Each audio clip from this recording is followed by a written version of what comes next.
गुरु द्रोण पुत्र अश्वत्थामा कौरव पक्ष के शीर्ष योद्धाओं में से एक थे। महाभारत पर आधारित जितने भी टीवी शोज आज तक बने हैं, उनमें से किसी ने भी अश्वत्थामा को वो स्थान नहीं दिया जिसके वो हकदार थे। कितने शक्तिशाली थे अश्वत्थामा, कौन से अस्त्र शस्त्र थे उनके पास, किसके अवतार थे और उनसे जुड़े कौन से और रहस्य थे, आइए विस्तार से जानते हैं उनके बारे में। ओम गणपति चैनल सनातन धर्म से संबंधित रोचक और ज्ञानवर्धक वृतांत सीधे हमारे धर्म ग्रंथों से आप तक लाता है। आप सबका स्वागत है। हमें प्रोत्साहित करने के लिए सब्सक्राइब, लाइक और शेयर अवश्य कीजिए। हमारा इंस्टाग्राम अकाउंट ओम गणपति है, चाहे तो फॉलो कर सकते हैं। आइए अब चलते हैं वीडियो की ओर। द्रोणाचार्य ने भगवान शिव को अपनी तपस्या से प्रसन्न करके अश्वत्थामा नामक पुत्र को प्राप्त किया था। इनकी माता का नाम कृपि था, जो कृपाचार्य जी की बहन थी। जन्म ग्रहण करते ही इनके कंठ से अश्व के समान हिनहिनाने की सी ध्वनि हुई थी, जिससे इनका नाम अश्वत्थामा पड़ा। जन्म से ही उनके माथे पर एक रतन जड़ा हुआ था, जो उन्हें भूख, प्यास, थकान, सांप, राक्षस आदि से बचाता था। अश्वत्थामा महादेव, यम, काम और क्रोध से सम्मिलित अंश से उत्पन्न हुए थे। कई लोगों को ये लगता है कि वह रुद्र के अवतार हैं, परंतु ऐसा नहीं है। वह महादेव, यम, काम या क्रोध के अवतार नहीं थे। उनका जन्म इन चारों के अंशों के मिश्रण से हुआ था। वो केवल भगवान शिव के ही अंश से उत्पन्न नहीं हुए थे।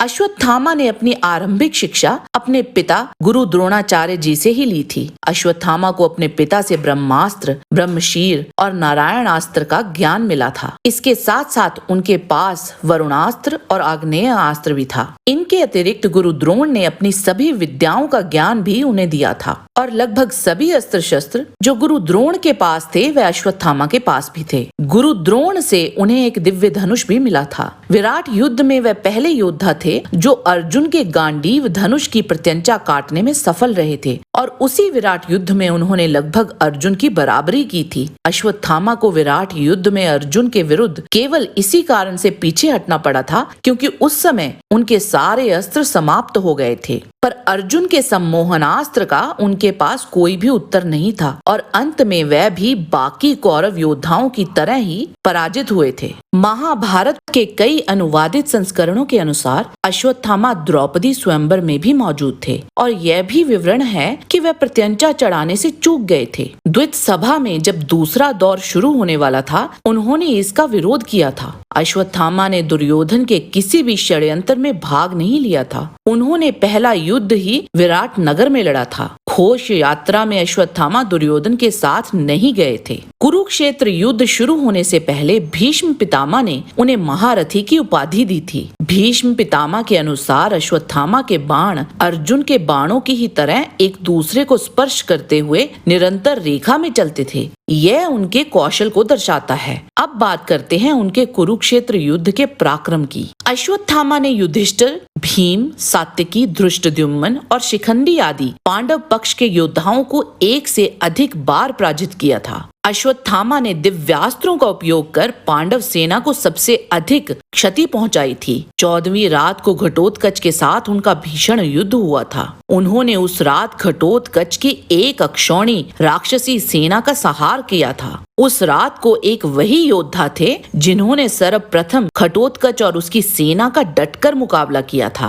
और उसे अपनी धनुर्ता के बल पर पराजित भी किया था। इसके अतिरिक्त उसी रात उन्होंने 1 लाख से अधिक अन्य पांडव सेना का संहार कर दिया था। घटोत्कच के पुत्र अंजन पर्व का वध भी उसी की आंखों के सामने कर दिया था। अश्वत्थामा एकमात्र कुरु योद्धा थे जो घटोत्कच द्वारा उत्पन्न किए गए यतुधन राक्षसों से डरकर नहीं भागे थे, बल्कि उन्होंने यतुधन के साथ साथ पुलस्त्य राक्षसों को भी मार गिराया था। अश्वत्थामा ने घटोत्कच की मायावी शक्ति के भेदन के लिए वज्रास्त्र तथा व्याव्यास्त्र का उपयोग किया था। कुरुक्षेत्र युद्ध के 14वें दिन जब अर्जुन ने जयद्रथ को सूर्य ढलने से पहले मारने की प्रतिज्ञा ली थी, उसी दिन एक समय कर्ण अर्जुन के युद्ध में जब अर्जुन ने कर्ण को रथहीन कर दिया था, तो अश्वत्थामा ने कर्ण को अपने रथ में बैठाकर अर्जुन से कर्ण के प्राणों की रक्षा की थी। अश्वत्थामा ने कुरुक्षेत्र युद्ध में ऐसे ही 3 बार कर्ण धर्म की रक्षा की थी। और जब अर्जुन ने दुर्योधन के वध हेतु शक्तिशाली मानवास्त्र का उपयोग किया था तो उसे भी अश्वत्थामा ने हवा में ही काट दिया था। कुरुक्षेत्र युद्ध के 15वें दिन उन्होंने पांडव सेना पर नारायणास्त्र चला दिया था,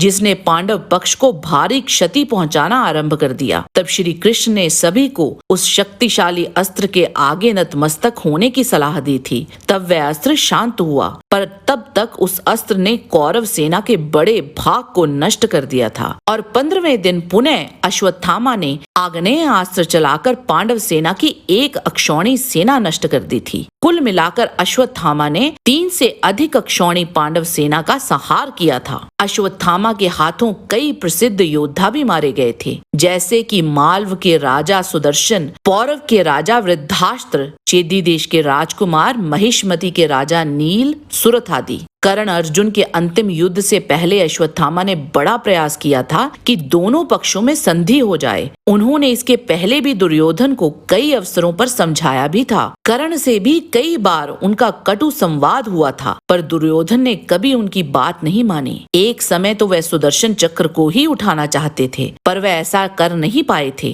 वह सुदर्शन चक्र को पाकर अजय बनना चाहते थे। यहाँ तक कि उन्होंने श्री कृष्ण से ब्रह्मशीर के बदले सुदर्शन चक्र भी मांगा था। कौरव पक्ष के अंतिम सेनापति अश्वत्थामा ही बने थे। हालांकि वे पांडव पक्ष के विरोधी नहीं थे, पर जब उन्होंने दुर्योधन के अंतिम युद्ध के बाद उनकी वह बुरी स्थिति देखी थी, तब उनके क्रोध की कोई सीमा ही न रह पाई थी। उसके बाद उनके हाथों बहुत विनाश हुआ था। उन्होंने प्रतिज्ञा ली कि बाकी बचे हुए सभी पांडव पक्ष के योद्धाओं को मार डालेंगे और वहां से निकल पड़े। पर पांडव पक्ष के शिविर द्वार पर एक विशाल काय अद्भुत प्राणी उनके सामने आकर खड़ा हो गया। वह वास्तव में भगवान शिव ही थे, परंतु अश्वत्थामा उन्हें पहचान न सके और अपने सारे अस्त्र शस्त्र उन पर चला दिए। परंतु उस महाभूत ने अश्वत्थामा के छोड़े हुए सारे बाणों अस्त्र शस्त्रों को अपना ग्रास बना लिया। तब विचलित होकर वे भगवान शिव की ही स्तुति करने लगे। भगवान शिव वहां प्रकट हुए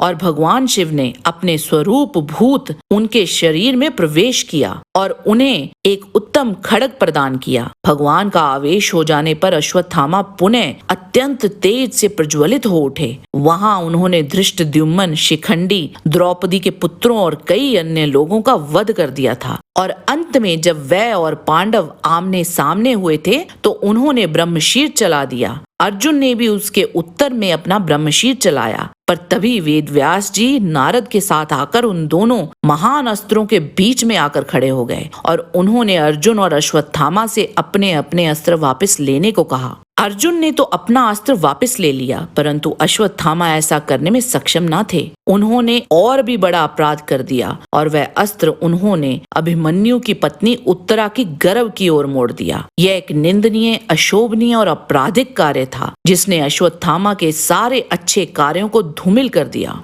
श्री कृष्ण ने अभिमन्यु के पुत्र को जीवित कर दिया था और अश्वत्थामा के इस कार्य को सबसे बड़ा अधर्म माना था और अश्वत्थामा के माथे में जड़े हुए उस रतन को भी निकलवा लिया था। और इसके साथ ही श्री कृष्ण ने उन्हें श्राप भी दिया था कि वह 3000 वर्षों तक रिश्ते हुए घावों के साथ पृथ्वी पर एकांत में जीवन व्यतीत करेंगे और वह वहां से वन की ओर प्रस्थान कर गए थे। आज के वीडियो में बस इतना ही। हमारा आज का वीडियो आपको कैसा लगा हमें एक लाइक देके और कमेंट करके अवश्य बताइएगा। हमें समय देने के लिए आपका बहुत बहुत धन्यवाद। अगर आज का वीडियो आपको पसंद आया है तो शेयर करने की कृपा कीजिए। अगली मुलाकात तक परमात्मा का सानिध्य आप और आपके परिवार पर बना रहे, इसी कामना के साथ नमस्कार।